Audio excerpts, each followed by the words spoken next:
Olá pessoal, sejam bem-vindos ao canal Entre Linhas. É o momento de nós explorarmos as entrelinhas da lição da Escola Sabatina. Pessoal, estamos aqui já na 10ª lição, falta aí só a 11ª, 2ª e a 13ª, onde nós estamos estudando nessas 13 lições sobre as 3 mensagens do Apocalipse, pessoal. Hoje nós vamos estudar sobre os últimos enganos de Satanás. É uma lição assim muito importante, principalmente para você que é cristão, não conhece a Bíblia direito, mas gosta de entender. É importante entender os enganos que muitas vezes Satanás usa o próprio meio religioso para divulgar, e as pessoas creem e acham que é da palavra de Deus que são tiradas, né, essas crenças, essas ideias. Hoje nós vamos aprender aí sobre essa origem de muitos enganos, mas o foco da lição não é só nos enganos, não. Na verdade, o foco da lição é na verdade, é no plano de salvação que nos ilumina para que a gente não caia nos enganos de Satanás. Beleza, pessoal? Espero que vocês continuem firme conosco aí até o último vídeo dessa série. Lembrando que essa série o Ricardo tirou férias, mas estamos firmes aqui. Eu sou o Lúcio Valentim, temos aqui o Marcos André e também o Alexandre está firme e forte aqui para trazer para vocês as lições de sábado, domingo, segunda, terça, quarta, quinta, e eu trago também as perguntas para discussões na sexta-feira. Beleza, pessoal? Não se esqueça, se você está curtindo muito o vídeo, achou o canal Entre Linhas, você é convidado a se inscrever no canal, deixar seu joinha e acionar o sininho para que você fique sempre alerta em todos os vídeos que o nosso canal lançar para você, ok, pessoal? E também fica o último apelo, né? Se tiver um tempinho, deixe o seu comentário aqui, deixe a cidade de onde você acompanha, o estado, o país, aí, o planeta, que é muito gostoso saber, né, até onde essa mensagem está chegando através dessa poderosa ferramenta que é a internet, que é a plataforma do YouTube. Beleza, pessoal? Então, por enquanto, chama a vinheta.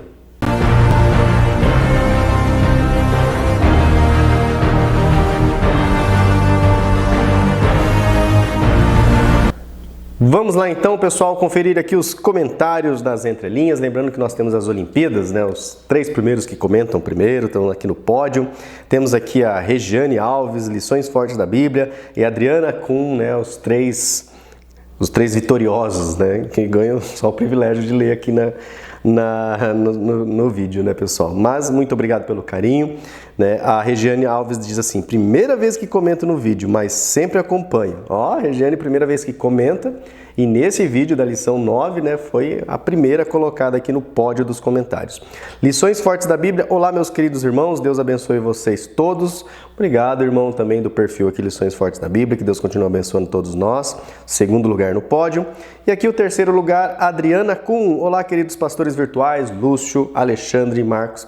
Lição na mão, estamos juntos, vamos, que a lição é direto aqui de Ijuí, Rio Grande do Sul. Que legal saber, né, da onde que vocês nos acompanham. Ijuí, Rio Grande do Sul, mesma cidade da igreja da amada irmã e amiga Tânia BR. Olha, faz tempo que a Tânia não comenta aqui, né? Que me apresentou Entre Linhas. Deus continue abençoando vocês sempre. Hashtag fui até a pergunta com o Lúcio. Hashtag volta, Ricardo. Vamos ver se na próxima série o bicho já volta depois dessas férias, né, senhor Ricardo?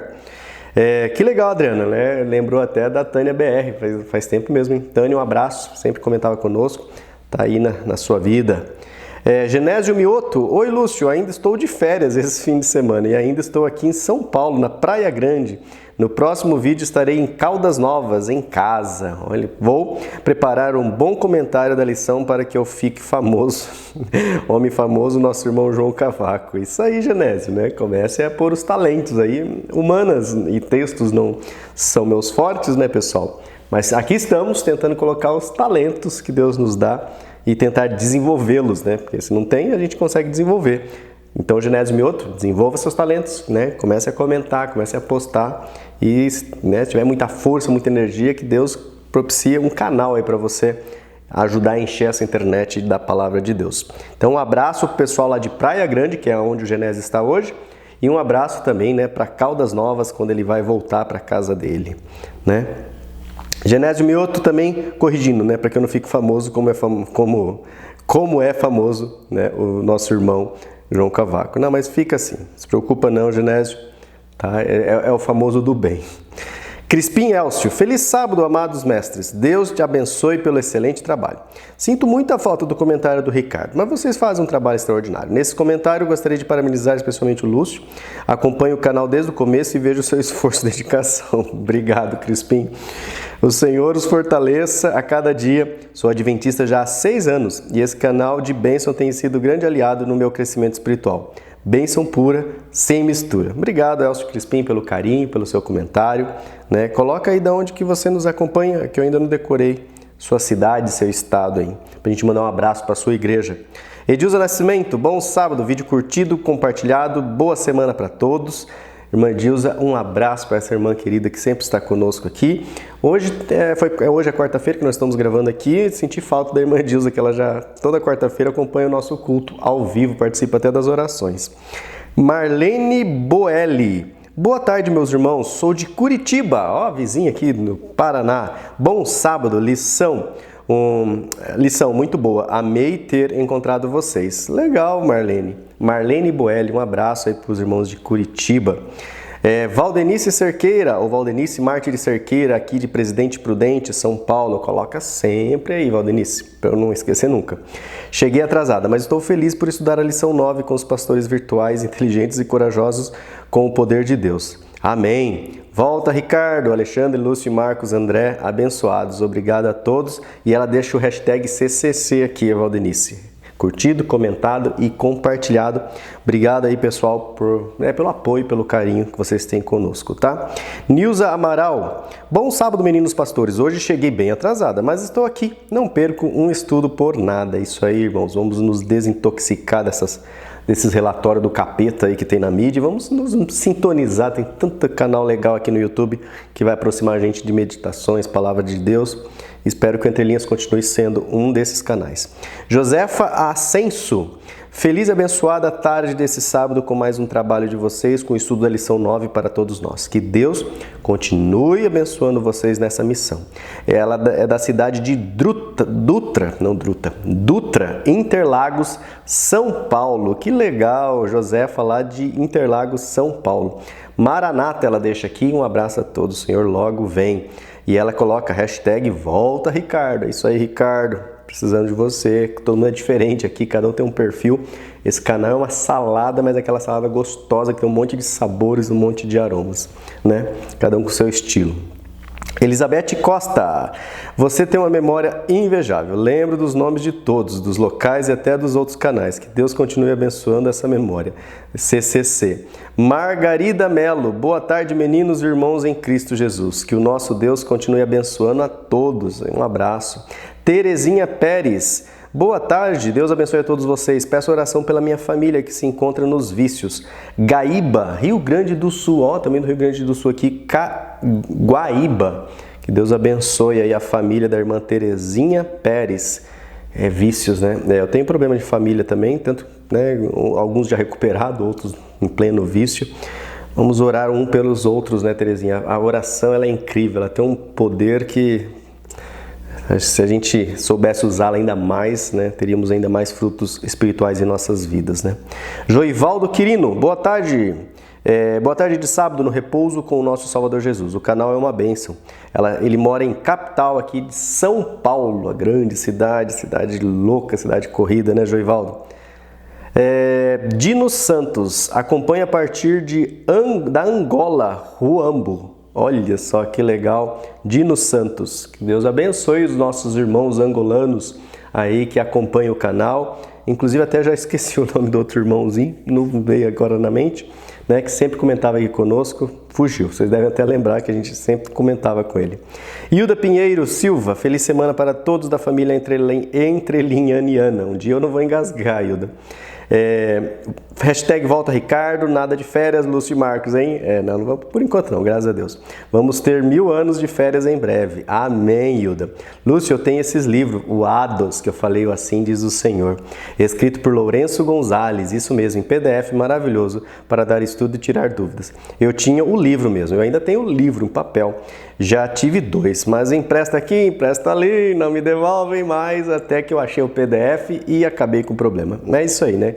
Obrigado, Hilda Pinheiro, aí pelo carinho. Manda um abraço pro nosso amigo, o Ian, que sempre nos acompanha também. Deixa um comentário aí, Ian, lá no seu perfil, tá? Vai lá e deixa o seu comentáriozinho. João Cavaco, louvado seja Deus pelo testemunho, agradecendo pelo vosso esforço e criatividade no Espírito Santo. E ele comenta aqui, as mensagens dos 3 anjos em Apocalipse 14, de 6 a 12, e em Apocalipse antes da segunda vinda de Cristo ou da execução do juízo final que originará a criação da nova terra, Deus envia 3 anjos que simbolizam o envio de crentes em Cristo no Espírito Santo, divulgando a palavra às pessoas do mundo, para lhes dar a liberdade de escolha de adoração e do exercício da fé em Cristo. Assim, esses 3 anjos são enviados a 3 tipos de perfis espirituais que são aos que desconhecem o Evangelho, o primeiro anjo, aos que se encontram enganados em igrejas não aceites por Cristo, o segundo anjo, e aos que se encontram porque querem em igrejas a serem destruídas do juízo por decidirem viver separadas e contra o próprio Deus, o terceiro anjo. E aí o segundo tópico ele traz assim, mensagem do segundo anjo em Apocalipse 14:8 e pormenorizado em Apocalipse 17 e também em Apocalipse 18, onde é detalhado, destacado. Após a mensagem do primeiro anjo, em que se focou a adoração ao Deus Criador pela criação, vida, morte, ressurreição, juízo e nova terra de Cristo no Espírito Santo, é abordada a mensagem do segundo anjo. Essa mensagem, na sua generalidade, distingue 2 igrejas, a verdadeira ou a pura, representada por uma virgem pura, e as igrejas falsas, representadas por uma prostituta em cima de uma besta. E aí ele discorre aqui, muito legal o comentário dele. Eu já vou aqui direto para a parte da conclusão, a primeira parte, porque até a conclusão depois é subdividida. Diz assim, a questão principal desta mensagem, assim como de todo o Apocalipse, tem a ver com a revelação de Cristo, para se dar uma relação de adoração e fé eterna. Nesses acontecimentos do capítulo 14 de Apocalipse, já dentro do âmbito do juízo desde 1844, tem a ver com as últimas oportunidades e apelos aos seres humanos pela divulgação da Bíblia. Importa questionar a título de questões, ele traz aqui ainda 3 questões. Que tipo de perfil me coaduno com as 3 mensagens? Serei sensível às mensagens e às oportunidades que Deus me dá? Depende do irmão Cavaco, depende se a gente está em conexão para que a gente tenha essa sensibilidade, Estarei a decidir em liberdade ou estarei a ser manipulado por uma Babilônia que controla cada vez mais as políticas das nações, a comunicação social, a informática, a inteligência artificial, as teorias científicas, as massas da mídia, a custo de problemas ligados à destruição do ambiente e de sinais como guerras, catástrofes, fomes e estilo de vida viciosos. João Cavaco, peregrino aqui da IASD Central de Lisboa, Portugal, na União dos Estados da Nação em Guerra, à espera do dia D. Esse dia D está próximo mesmo. Obrigado, irmão João Cavaco, pelo belo comentário. Fica sempre um incentivo. Abre um canal lá, de repente você, lendo, falando isso, enche aí devagarzinho, é assim que começam os projetos, Seus comentários que são muito profundos. Eliene Lúcia Dias, feliz semana, Deus continue abençoando vocês. Valmir Júnior, bom dia, estou na área, se derrubar é pênalti, deixa eu ajudar, não foi erro de corretor não, do Google. Não é uma cidade chamada Vera, outra chamada Feliz Natal. Olha só, a outra chama Sinop, no norte do Mato Grosso. Aproveito, já mando um abraço. Que legal, eu estava me confundindo na hora de ler no comentário anterior. Valeu, Valmir, pela correção. E Silene Serrão da Silva, eu estou aqui em Macapá, Amapá. Olha, Silene, lá de Macapá, Amapá. Lá em Simão, pessoal, num Brasilzão que eu desconheço completamente, apesar do meu pai ser cearense e de ter tios que moram em Belém, aí no Pará. Oi, gente, diz a Marinalva Ferreira. Mais uma lição maravilhosa que vocês repassam lindamente. Estamos vivendo em períodos de degradação da mente humana, quando temos tudo feito e escrito na Bíblia e o mundo acredita em teorias sem fundamentos. Temos que dar graças a Deus por fazer parte desse povo.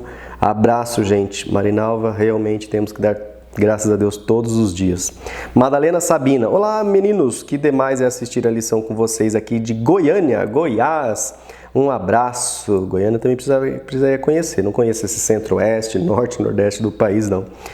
Vera Rigo, um sistema falso de adoração. Não só a igreja, mas o mundo está cheio de ídolos a serem adorados. Para preencher, né, aquele espaçozinho que Deus deixou no coração, né? Todo mundo enchendo.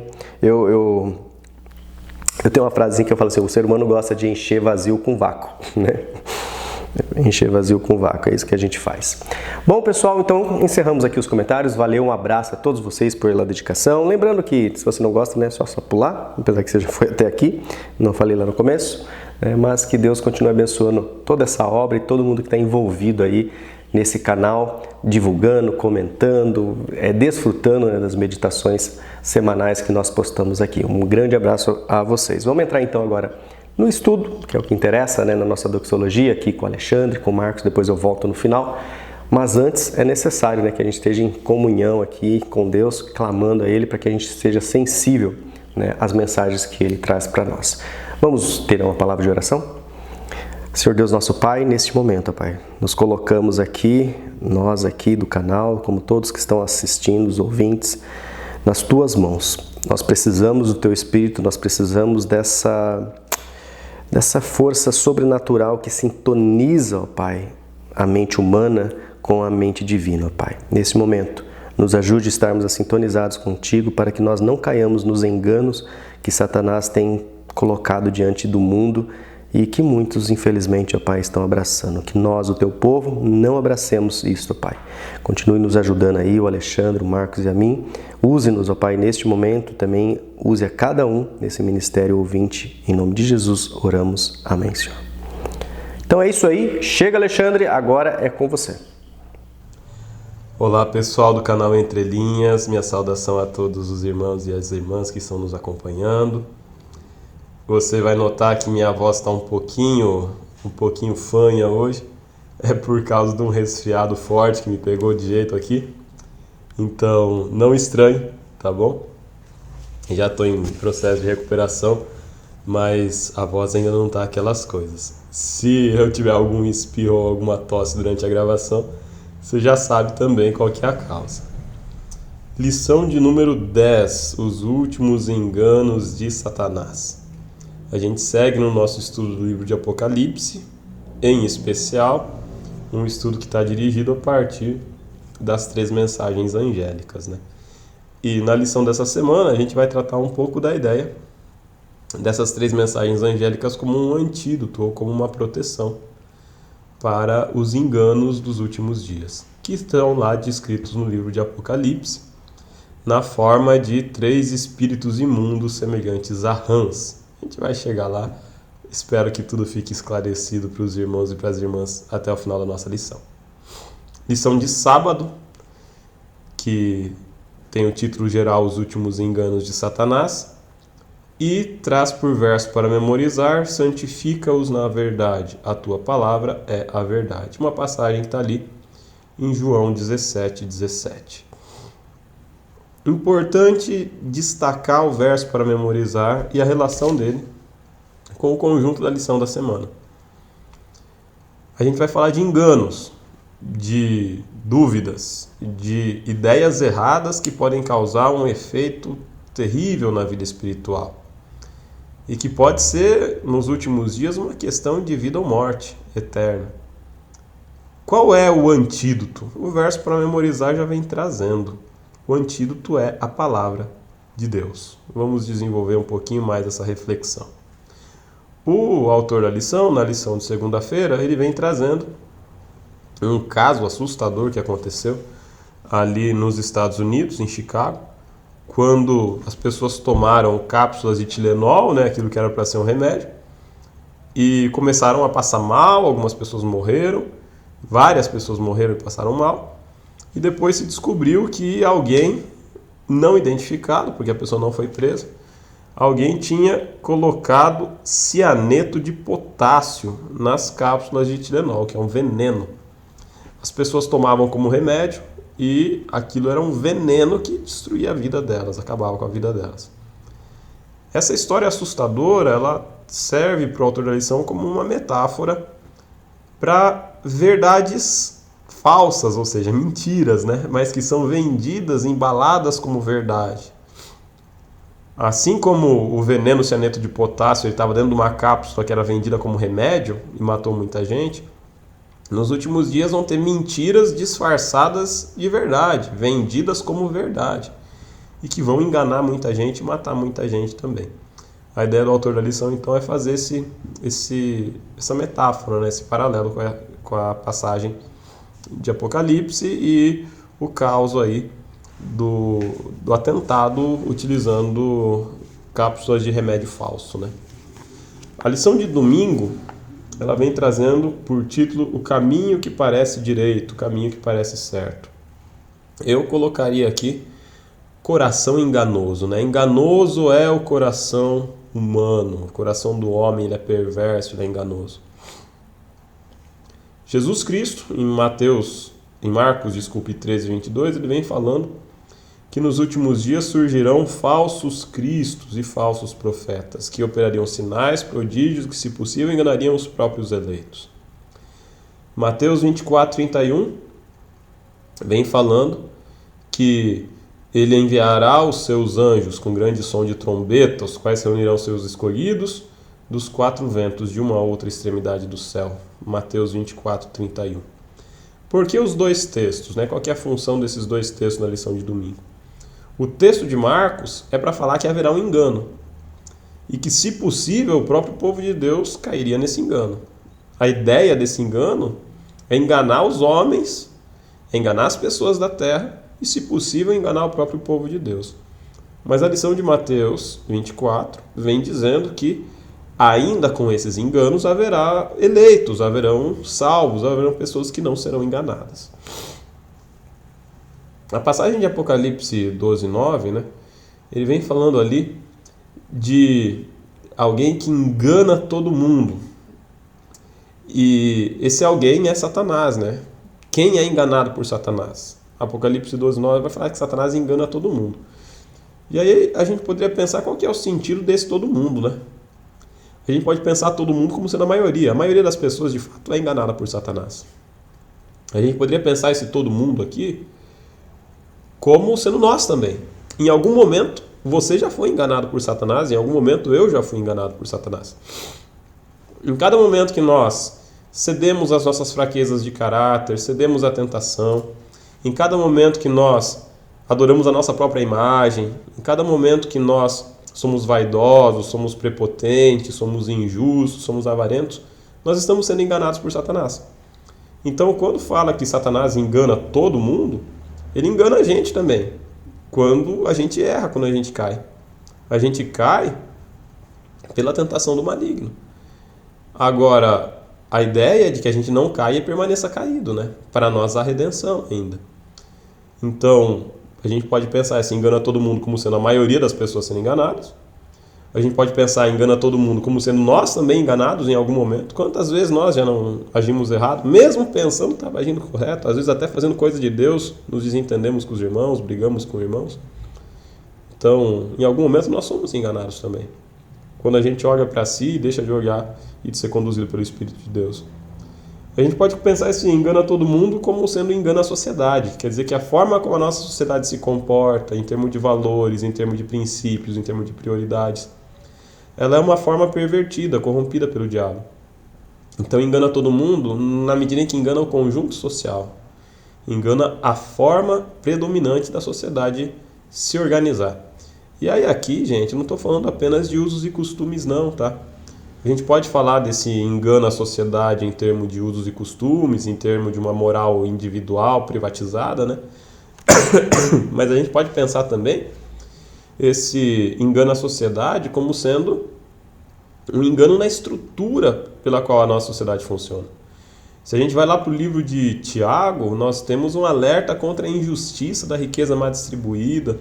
Se a gente vai para o conjunto de textos de Isaías, se a gente vai para os profetas Jeremias, a gente vê ali o que Deus espera de nós, né? Que nós defendamos a causa da viúva, do órfão, que nós hajamos com idoneidade, com justiça. E justiça é uma coisa que falta na terra hoje, principalmente para o pobre, para o oprimido. Então a gente pode pensar que esse engana todo mundo, às vezes engana até pessoas que nós admiramos. mas que acham que a prioridade de vida é essa terra, é as coisas que nós construímos aqui. Quantas vezes nós não somos pegos nessa armadilha, né? Ficamos sonhando, enraizando nossos sonhos só nessa terra e perdemos de perspectiva a eternidade. Outro texto é o texto de Provérbios 14, verso 12, né, que diz assim: há caminhos que ao homem parecem direitos, mas o seu fim é caminho de morte. Quer dizer que se a gente se segue pelo próprio coração, enganoso é o coração, então a gente vai acabar num caminho de morte. A Escritura fala que nós somos corruptos e muito mal tem sido cometido por pessoas que estão convencidas de estarem fazendo o correto. A gente pode falar aqui de pessoas que não acreditam em Deus e que se dirigem pela própria moral, mas a gente pode falar aqui também de pessoas que usam da religião para fazer o mal. E a gente pode falar aqui de pessoas que usam a política para fazer o mal também. Eu estava dando aula, né, para os meus alunos sobre o Holocausto, uma turma de 9º ano.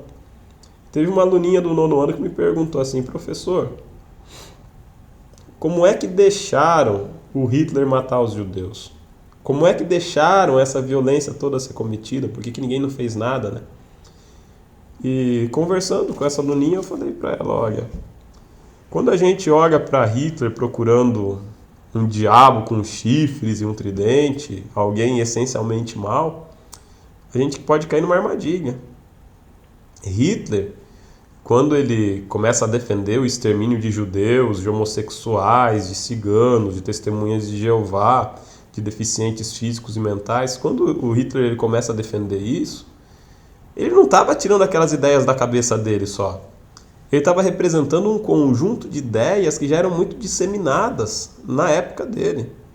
Eram as ideias da eugenia, da ideia de uma raça superior. Hitler, gente, ele foi aplaudido pela Igreja Adventista na Alemanha. Algumas pessoas reclamam de eu falar isso, mas a Associação Alemã já pediu desculpas, existem documentos pedindo desculpa. A Igreja Adventista na Alemanha já reconheceu o erro, já se arrependeu, mas as revistas adventistas na Alemanha exaltavam Hitler como sendo um ótimo líder. Não fumava, não bebia, era vegetariano. Hitler defendia os princípios de saúde da Igreja Adventista. E teve muito adventista que foi nazista, que apoiou Hitler e que entregou os irmãos judeus para serem perseguidos. Irmãos adventistas de origem judaica foram entregues pela Associação Alemã para morrerem nos campos de concentração do nazismo. Então, essa gente era má em essência. Assim como eu sou mau em essência, eles eram mau em essência. Agora não eram nem um pouco piores do que eu, nem um pouco piores do que você. Os adventistas que entregaram os outros irmãos adventistas de origem judaica para morrer nos campos de extermínio do nazismo, eles acreditavam que estavam fazendo o correto, eles acreditavam que estavam fazendo certo. E talvez pior, mais perigoso, mais violento do que alguém que faz a coisa errada pelas causas erradas, né, sabendo que está fazendo errado, é alguém que faz o errado pensando que está fazendo certo. Porque a pessoa que faz o errado pensando que está fazendo certo, ela não tem limitações morais. Ela mata o irmão, ela espizinha o pobre, ela massacra aquele que é diferente dela, porque ela acha que fazer isso é a vontade de Deus. Eu dou bibliada na cabeça dos outros até matar. Então, às vezes, quando a gente se deixa guiar pelo nosso coração, a gente cai num caminho perigosíssimo. Quem matou os milhões de judeus e de outros, que não só judeus foram mortos, né, na Segunda Guerra, durante o Holocausto, nos campos de concentração, foram os chamados cidadãos de bem da Alemanha na época. Pais de família, mães de família, pessoas que eram exemplo nas suas comunidades religiosas, pessoas que eram exemplo na política, que eram consideradas honestas, ilibadas. Eram pessoas que achavam que estavam fazendo o correto. E aí é que está a coisa mais assustadora. Porque se essas pessoas, consideradas boas, foram capazes de cometer as atrocidades que cometeram na Alemanha, significa que nós, quando enganados, também somos capazes de cometer atrocidades. Tolo é o homem que confia no próprio homem, a começar por si mesmo. Eu não confio em mim. Eu preciso constantemente da voz do Santo Espírito de Deus me falando no ouvido: Alexandre, segura aí, esse caminho não é o melhor. A Bíblia, ela pode ser deturpada por um coração corrupto. Tem tanta gente que usa a Bíblia para defender tanta coisa e tanta coisa errada. A nossa posição ela deve ser a de conhecer e reconhecer a voz do pastor, conhecer e reconhecer o caráter de Cristo. A gente deve se apegar à Bíblia entendendo como princípio norteador o caráter de Cristo Jesus e o amor. Se a gente se afasta disso, a gente pode estar caindo num caminho de engano. E pior, achando que estamos certos. Fazemos o errado achando que estamos certos. Fazemos o errado com convicção. Isso é muito perigoso. Vamos avançar agora para a lição de segunda-feira. A antiga mentira da imortalidade. Nós vamos lá para Apocalipse 16, versículos 13 a 14. Nós temos uma cena, né? Da besta, do dragão e do falso profeta saem 3 espíritos imundos semelhantes a rãs. Espíritos que fazem prodígios para confundir os homens. É interessante também quando a gente vai lá para Apocalipse 18, 2 a 23, vai fazer a descrição de Babilônia, né? E descreve Babilônia como sendo a morada de demônios, espíritos imundos e de feitiçaria. Eu escutei um absurdo sobre isso esses dias atrás que... Deus do céu. Eu escutei alguém falando que esses 3 espíritos imundos, eles seriam o darwinismo, o marxismo e a psicanálise, gente. O darwinismo porque destrói a imagem de Deus no homem, né? Porque deixa de ver o homem como criatura de Deus. O marxismo porque destrói a imagem de Deus na sociedade, como se a sociedade capitalista fosse a imagem de Deus. E a psicanálise porque destrói a imagem de Deus na psique, na mente humana. Gente, vamos para o texto de Apocalipse e vamos ver que esses 3 espíritos, não preciso defender aqui darwinismo, marxismo ou psicanálise, tá? Não é o que eu estou fazendo. Mas vamos ler o texto de Apocalipse com critério. E ali fala que esses 3 espíritos imundos, semelhantes a rãs, eles fazem prodígios diante dos homens. Eles têm o objetivo de produzir engano e prodígios, fazem maravilhas. Nem darwinismo, nem marxismo, nem psicanálise fizeram prodígios. Quando a gente vê essa linguagem aí de prodígios, geralmente está associada a uma intervenção sobrenatural, a uma questão espiritual, religiosa, mística. Não são movimentos filosóficos aqui, né?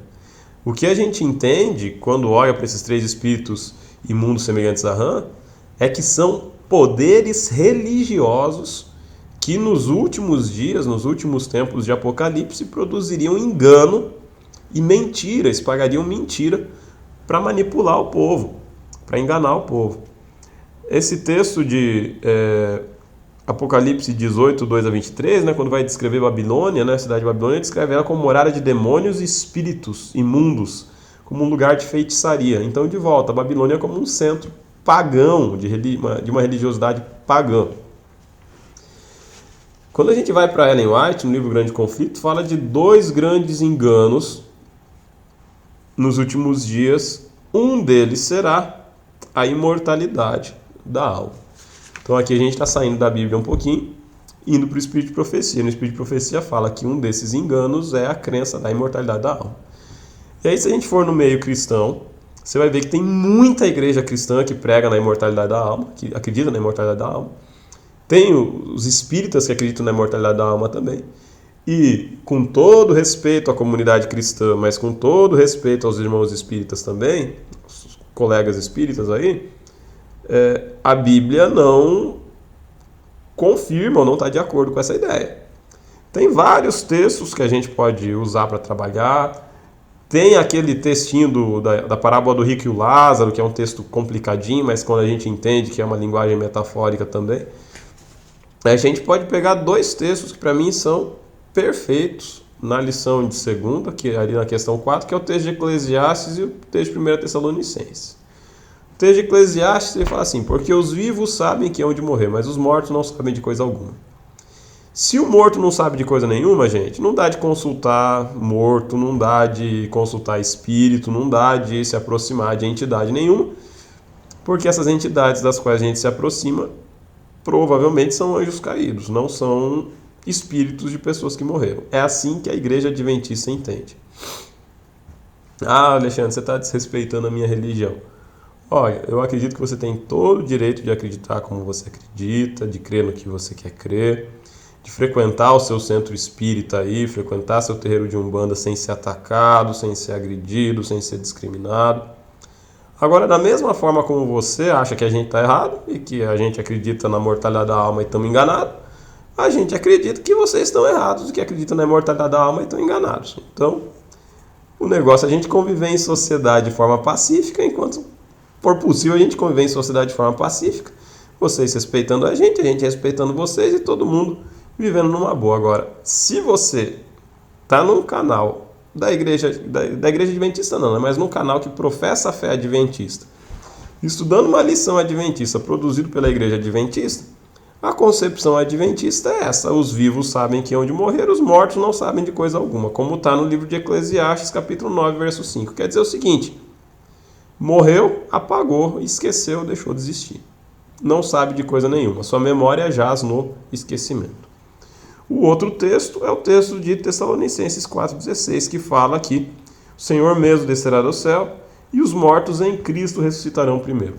Ora, se os mortos em Cristo ressuscitarão, quer dizer que esses mortos não estão no céu tocando harpa e fazendo louvores a Deus nesse momento. Se os mortos em Cristo precisam ressuscitar, quer dizer que os mortos em Cristo estão mortos. Não há uma corporeidade pós-morte, não há um paraíso metafísico pós-morte. Essa é a compreensão da Igreja Adventista, é a compreensão que está descrita ali em Eclesiastes 9,5 e em Tessalonicenses 4,16 e 17. São dois textos que eu considero muito interessantes para trabalhar essa questão da imortalidade da alma. Percebe, gente, como cair no engano é muito fácil. É reconfortante você falar para uma criança que o ente querido não morreu, virou estrelinha, está no céu. É reconfortante você falar para alguém que está enlutado, que a pessoa já está no céu. Mas é muito doloroso também se a pessoa imagina que o ente querido morreu e está no inferno, né? Sofrendo eternamente. A mortalidade da alma, ela pode nos trazer serenidade para aguardar, porque ela vem acompanhada da crença na ressurreição. Então, a gente entende que a morte e a despedida de um ente querido, ela não é um adeus definitivo, mas ela é um até breve, porque nós acreditamos que um dia, no abrir e fechar de olhos, os mortos em Cristo ressuscitarão. Primeiro, falamos de sábado, de domingo, de segunda, e agora vocês vão seguir na lição de terça-feira, Marcos André, e vão seguir aprendendo um pouquinho mais sobre esses espíritos imundos semelhantes a rãs. Entendemos que um deles, portanto, é a crença na imortalidade da alma. Um abraço para todo mundo e até a próxima lição. Tchau, tchau. Olá, você que nos acompanha através do canal Entre Linhas. Mais uma vez é uma satisfação estar aqui com você, estudando a Palavra de Deus. Nós nos reunimos aqui semanalmente com esse propósito e por isso esse canal não é só um canal no YouTube, mas é um canal de bênçãos para todos nós. Tanto nós que estamos aqui preparando a lição enquanto estamos estudando, nós somos abençoados. O Senhor está sempre nos conduzindo aqui para que possamos também tirar lições para a nossa vida e também, certamente, aquilo que nós falamos aqui pode ser usado por Deus para abençoar também a sua vida. O Espírito Santo, ele tem esse papel de fazer com que as nossas palavras sejam significativas para você aí. Apesar das nossas falhas, das nossas debilidades, ainda assim o Espírito Santo pode nos usar para abençoar a sua vida. E prova disso é que nós temos testemunhos, né? Semanalmente nós recebemos lá as mensagens, existem pessoas que nos acompanham desde o início do canal e outras pessoas que chegam mais recentemente, mas que dão testemunho de que estudam a lição da Escola Sabatina com mais vigor, com mais interesse, porque conheceu o canal Entre Linhas. Isso nos fortalece muito. Então esse canal abençoa daqui para lá, quando nós trazemos aqui o estudo da lição, e abençoa de lá para cá, quando você diz o quanto o canal é relevante para a sua vida. Isso nos anima e nos fortalece para continuarmos trabalhando. E agora vamos dar continuidade ao estudo da lição. Você começou aí com o Lúcio e também com o Alexandre, e eu continuo a partir da terça-feira, que na terça-feira nós temos o título Babilônia, o centro da adoração ao sol. E aí o autor cita aqui que alguns locais na antiguidade, né, como o Egito, a Síria, a Pérsia, eles eram notórios pela adoração aos astros, às estrelas, ao sol, né? E ele cita aqui um historiador que também relata a adoração ao sol em Babilônia, que Babilônia também tinha esse costume. Os babilônicos, eles estudavam muito os astros, né? Eles eram interessados aí nos astros. Isso para se converter em adoração é muito fácil, né? E aí o autor diz que essa influência de Babilônia acabou chegando ao povo de Deus. Ele cita aqui alguns textos bíblicos, Ezequiel no capítulo 8, verso 16, por exemplo, que diz que 25 homens de Israel estavam de costas para o templo de Deus em adoração ao sol. Quando Deus mandou construir o templo, ele mandou construir exatamente de costas para o sol, de uma maneira que quem ficasse de frente para o templo ele teria que ficar de costas para o sol nascente. Por quê? A adoração ao sol era feita dessa forma. Quando o sol estava nascendo, eles se curvavam em direção ao sol. Então Deus providenciou que o santuário ele fosse construído de uma forma que se você estivesse de frente para o santuário, você naturalmente estaria de costas para o sol. Então, quando essas pessoas se prostram diante do sol nascente, elas tinham que ficar de costas para Deus, né? Um símbolo muito significativo de como a adoração, a idolatria, ela faz com a vida das pessoas, né? Quando você se volta para qualquer outra coisa que não seja Deus, naturalmente você está virando as costas para Deus. E aqui também tem um relato do rei Josias, que fez uma reforma espiritual em Israel, e ele precisou retirar ali alguns símbolos e também alguns sacerdotes que queimavam incensos ao Deus Sol. Então, mostra que na Bíblia existia uma preocupação muito grande quanto a isso, quanto à adoração ao Sol.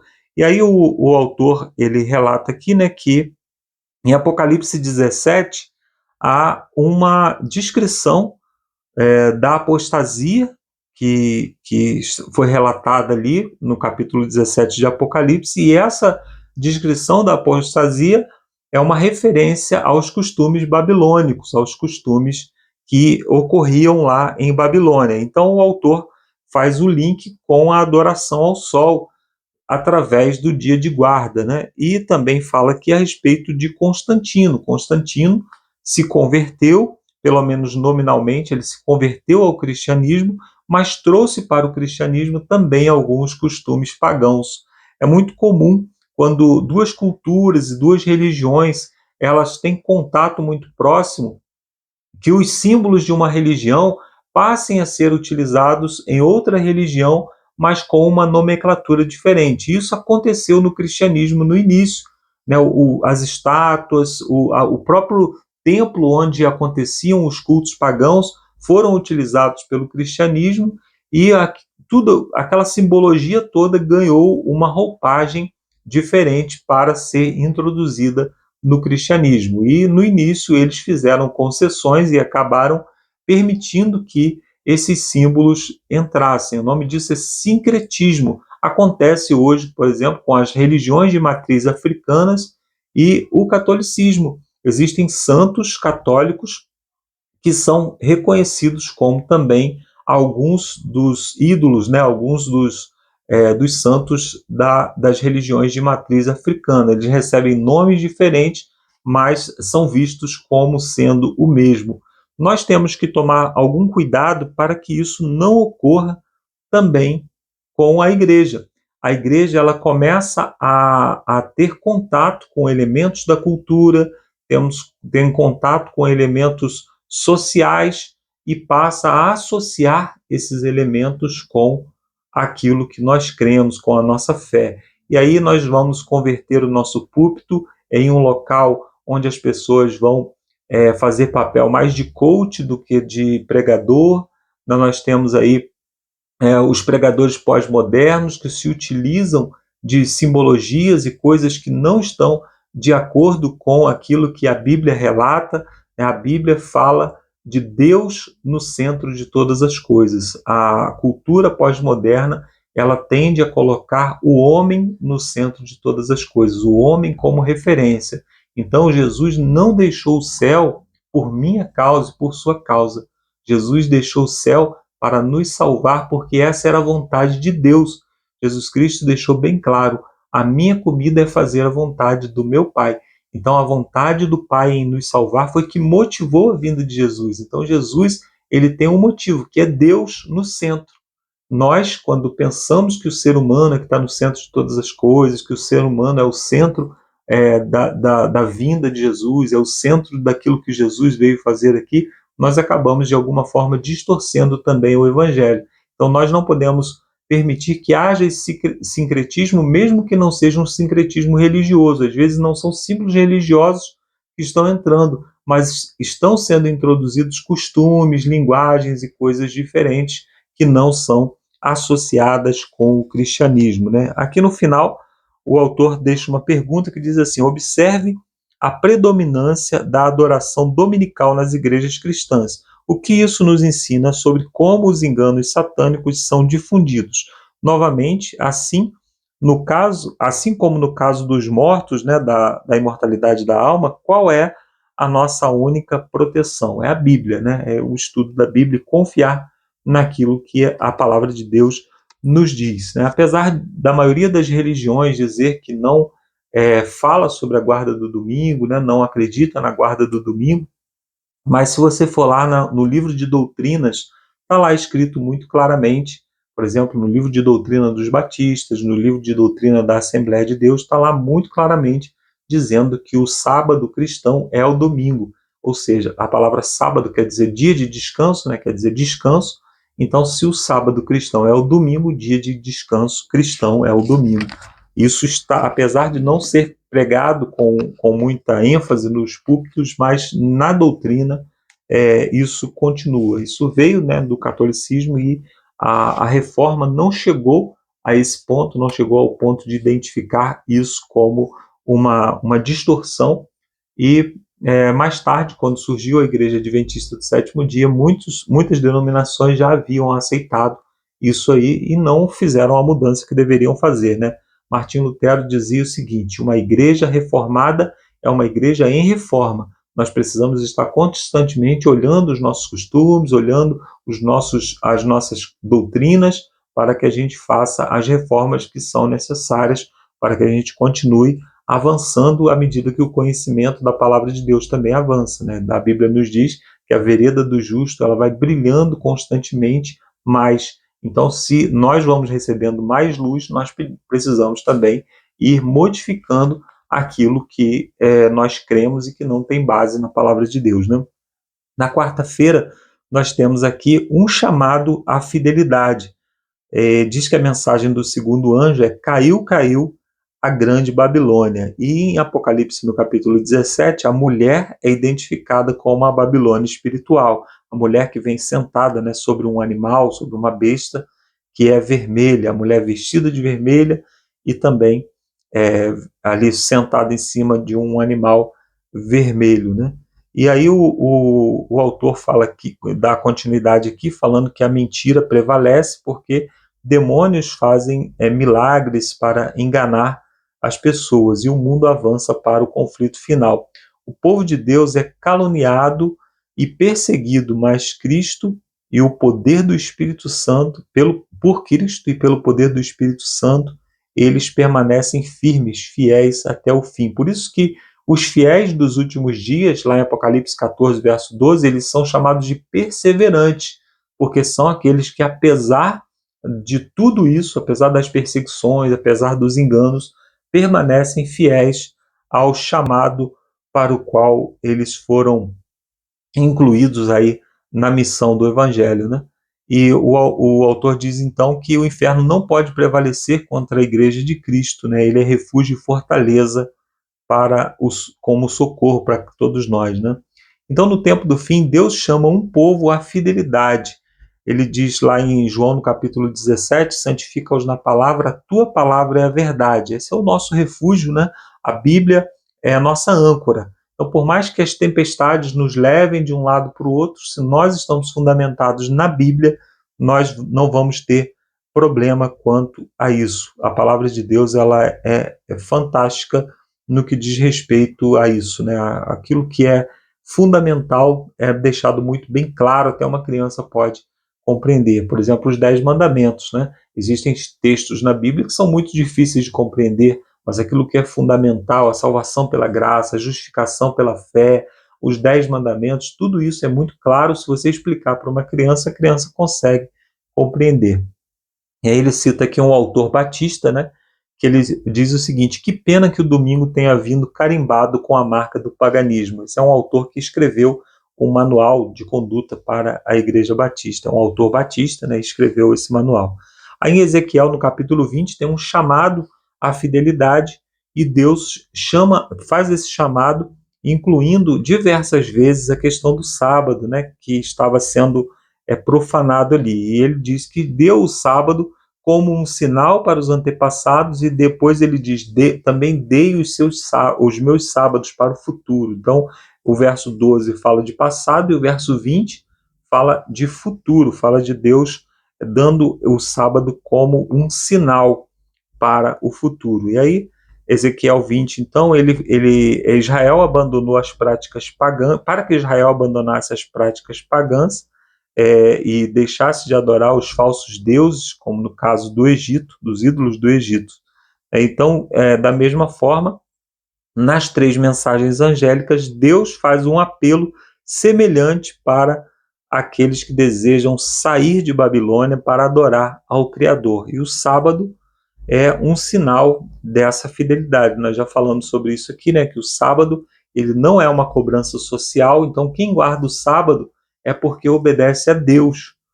Se você guarda outros mandamentos, pode ser que você esteja apenas se sujeitando a uma norma social. Por exemplo, eu posso não adulterar, não matar, não roubar, apenas por norma social. Mas aqueles que guardam o sábado, guardam porque desejam adorar a Deus e obedecer os mandamentos, né? E aí o autor pergunta aqui: que lição tiramos do que foi escrito em Ezequiel no capítulo 21 a 20? E como nós podemos comparar isso, né, a 1 Coríntios no capítulo 10, versos 11, que diz que essas coisas foram escritas para a nossa advertência. Então, tudo que foi escrito lá no passado fica como advertência para nós hoje. Muitas pessoas pensam que hoje, na nova aliança, não existe mais essa obrigação de guardar os mandamentos, de guardar a lei que foi dada ao povo de Israel inicialmente. Mas nós devemos nos lembrar que a nova aliança lá em Hebreus, no capítulo 8, a partir do verso 8, nós encontramos ali a descrição da nova aliança, e é dito que a nova aliança é feita com a casa de Israel e com a casa de Judá, e as leis são gravadas no coração e na mente daqueles que desejam participar dessa aliança. Nós hoje fazemos parte da mesma aliança que foi feita com Israel, segundo a Bíblia, porque o apóstolo Paulo fala em Romanos, no capítulo 11, que a nossa participação na aliança requer que a gente se junte ao tronco. Então, quando nós nos juntamos como se fossem galhos que se juntam à planta original, né, que são enxertados na planta original, é essa a linguagem que ele utiliza. Então, quando nós somos ligados ao tronco original, nós fazemos parte da aliança. Não existe uma aliança com os gentios, não existe uma aliança com a igreja, existe uma aliança com o povo de Israel. Essa aliança é Cristo, e nós nos ligamos a Cristo para nos ligarmos à aliança que é feita em Israel. Mas fora dessa aliança não existe uma aliança feita com os gentios. Então a aliança feita com Israel, aquela que grava os mandamentos de Deus no nosso coração e na nossa mente, é a mesma aliança da qual nós participamos. Você não vai encontrar na Bíblia uma aliança feita exclusivamente com a igreja, feita exclusivamente com os gentios. Portanto, não existe diferença, biblicamente falando, entre o povo de Israel e a igreja.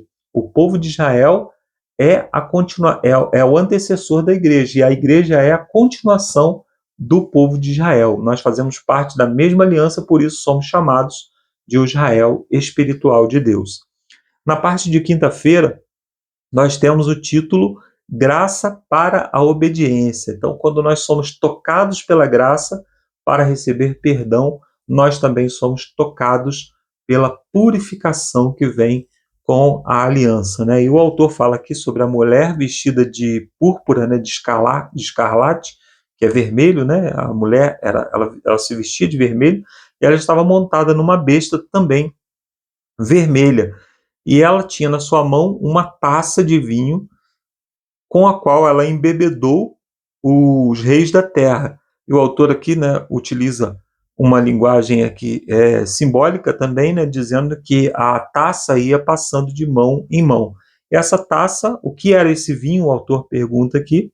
Eram as falsas doutrinas. Ele cita o texto de Ellen White, né, que diz que dentre essas falsas doutrinas, as que são mais proeminentes é o falso sábado e a imortalidade da alma. O falso sábado é aquele que substitui o sábado bíblico, portanto o domingo, né, que é que substituiu o sábado bíblico no cristianismo, e a imortalidade da alma é aquela doutrina de que nós morremos e a alma sai do corpo. Essa é uma doutrina muito comum no mundo, né, mas que na Bíblia não encontra um embasamento sólido. Apocalipse, no capítulo 18, verso 4 e 5, existe um chamado. Qual é esse chamado? Retirai-vos dela, povo meu, porque seu pecado se acumulou até o céu. Então, apesar de Deus ter muitos fiéis em muitas denominações diferentes, em um momento ele chama para que eles saiam, e o chamado é muito claro: saia para não participar dos seus flagelos, ou seja, para não ser punido junto com a Babilônia. Então, o autor continua aqui nos chamando a atenção para 1 João, no capítulo 3, verso 4, que diz que o pecado, ou a iniquidade, né, sobre a qual a Babilônia está sendo acusada, é a transgressão da lei de Deus. 1 João 3, verso 4 diz que pecado é a mesma coisa que transgressão da lei. A palavra utilizada lá pode ser transgressão da lei ou iniquidade, que é a mesma coisa. A palavra iniquidade quer dizer, a tradução literal dela é contra a lei, é não lei, né? É anomos no original grego, no grego, né? Anomos, a palavra nomos é lei, e é uma negação. Então, anomos é como se fosse não lei ou contra a lei. Por isso, a anomia são pessoas que não estão sujeitas à lei, né? Então, como a Bíblia define pecado, define dessa forma, mas ainda há um acréscimo em Romanos, no capítulo 14, verso 23, que diz que tudo que nós fazemos sem fé também é pecado. Então, o autor ele continua aqui nessa explicação, dizendo o seguinte: se não for pela fé, nós não somos capazes de obedecer à lei. Então, por mais que nós tentemos obedecer pelos nossos próprios méritos, pelas nossas próprias maneiras, né, nós estaríamos ainda em pecado, porque tudo aquilo que fazemos sem fé está em transgressão à lei, né? Então, é considerado pecado também. Então, somente através de Cristo é que nós somos capazes de cumprir os mandamentos. Então, Cristo, que cumpriu todos os mandamentos, ele atribui os seus méritos a nós e nos inclui nessa aliança. Tudo aquilo que Jesus Cristo fez, ele fez por si mesmo, mas fez também por mim e por você. Então, os nossos débitos, eles são pagos pela fidelidade de Jesus. Na parte de quinta-feira, não tem uma pergunta para discussão, aquela perguntinha lá do final, mas eu gostaria de deixar uma pergunta aqui para você. Em Apocalipse 18, versos 4 e 5, diz que haverá um chamado para que o povo saia de Babilônia. Se o povo saísse de Babilônia hoje e chegasse na sua igreja querendo saber a respeito do sábado, querendo participar de um pequeno grupo, querendo participar da igreja, como essas pessoas seriam recebidas? Como é a recepção na sua igreja? Como as pessoas olham umas para as outras na igreja? A sua igreja é um lugar onde as pessoas são criticadas? A sua igreja é um lugar onde as pessoas são julgadas? Ou a sua igreja é um lugar onde as pessoas são acolhidas? Então, cabe a cada um de nós fazer da nossa igreja, fazer da nossa comunidade de fé um lugar de acolhimento, um lugar de recepção, um lugar onde as pessoas se sintam bem a despeito da sua vida pregressa, porque na presença de Cristo é assim que nós nos sentimos. Cristo nos convida e diz assim: o seu pecado foi desconsiderado, o seu passado foi apagado, você não tem mais dívida.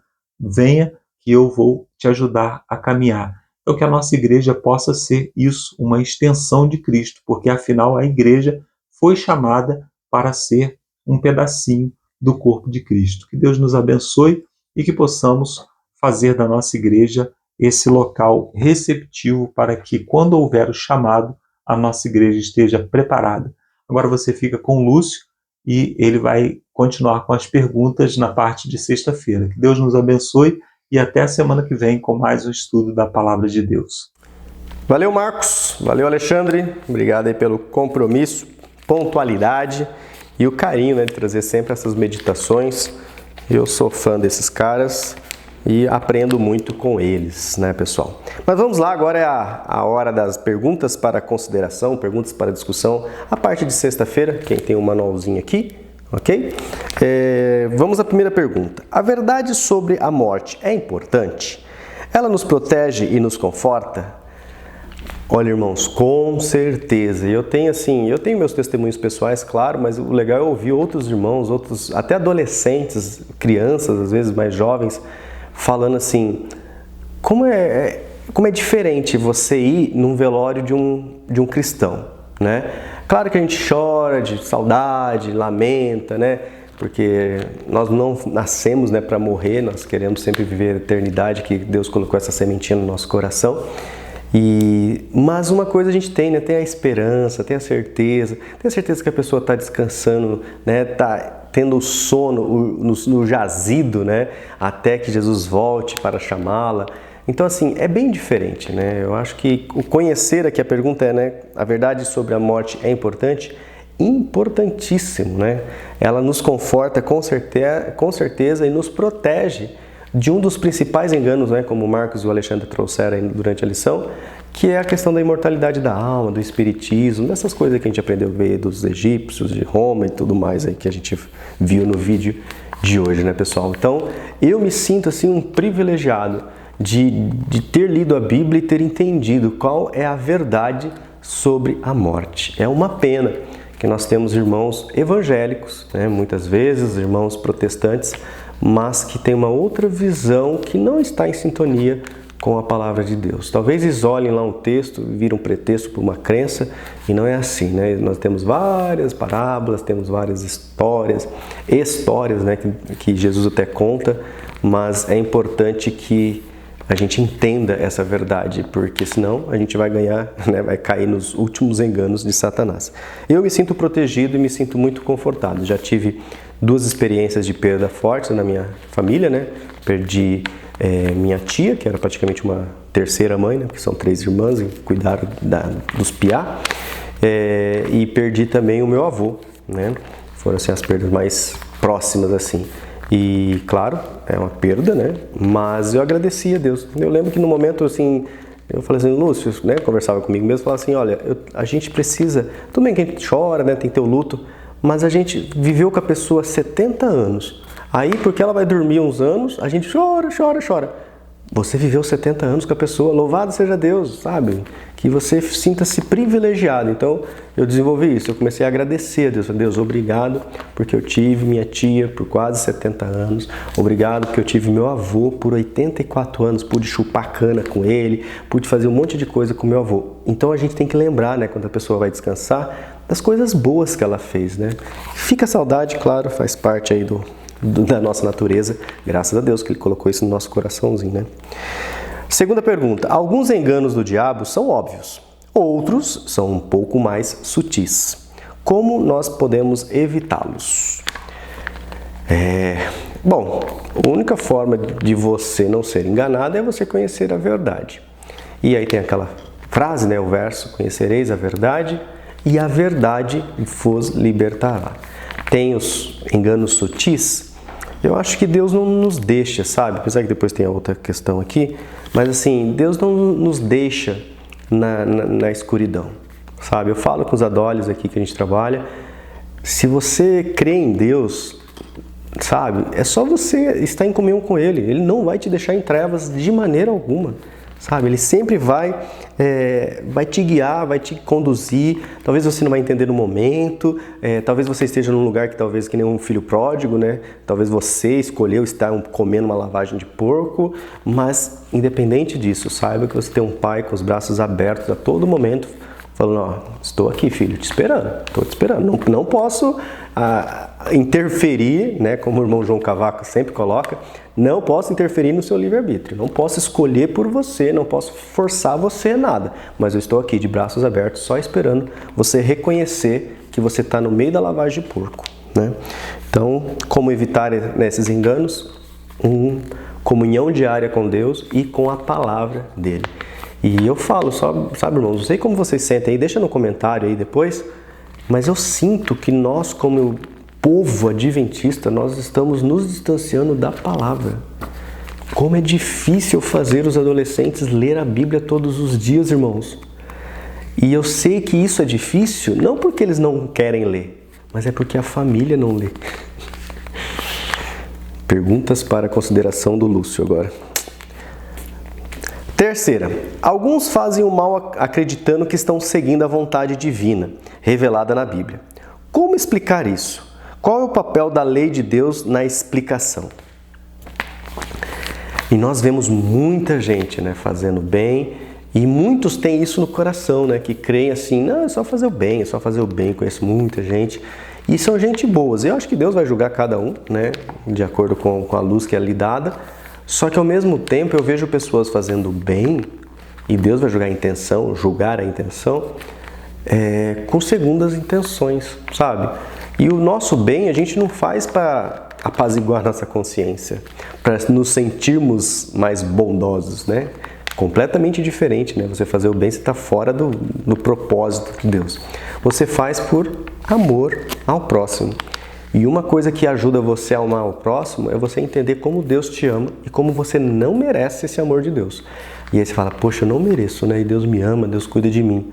O mínimo que eu faço é passar isso pro meu próximo. Ele não merece também não, sabe? Mas não é por mérito, né? É porque fazer ao próximo como você deseja que fizesse a ti mesmo, né? Essa questão de empatia. Então, qual é o papel da lei de Deus na explicação de você fazer o bem? A lei de Deus, novamente, né, tem aquela analogia que eu gosto, eu estava usando aqui com os adolescentes. A lei de Deus, ela é um espelho, ela vai refletir, né, a sua imagem, você vai ver a sua imagem totalmente de sintonia, só que ela não limpa você, né? Você vai precisar ainda de Cristo para saber que alguém precisa te limpar daquela sujeira que o espelho, que a lei, está dizendo que você não está em sintonia. Ou não esteve, ou ainda está aí nas suas práticas. E essa é uma outra falha que a gente vê que o mundo está, né? É profético, tudo bem, mas como Ellen White fala, né? Não precisamos que a profecia se cumpra em nós, né? Se cumpra aí na história, mas não precisa cumprir em você. Mas que muitos, né, vão negar a Cristo e que nem sentem mais a necessidade de Cristo. Então é isso, né? Que nós possamos estar em comunhão com Cristo, sintonizados, como a gente estava lendo lá nos comentários, que a gente esteja sintonizado com Cristo a todo momento, irmãos. Até ao atravessar a rua, até no trabalho, em todo momento, que você possa estar buscando essa sintonia, porque não é fácil. A nossa naturezinha para desviar rapidinho. Uma palavrinha, um pensamento, você já está ofendendo alguém. Então temos que estar em sintonia plena. Beleza, pessoal? Então nos vemos, né, agora.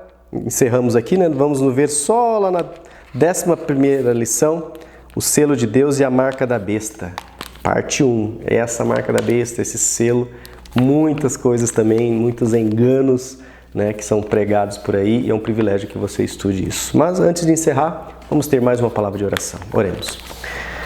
Senhor Deus, nosso Pai, obrigado, Senhor. Obrigado porque a Tua palavra é a luz que ilumina o nosso caminho, ilumina a nossa mente, ilumina os nossos pensamentos, Senhor.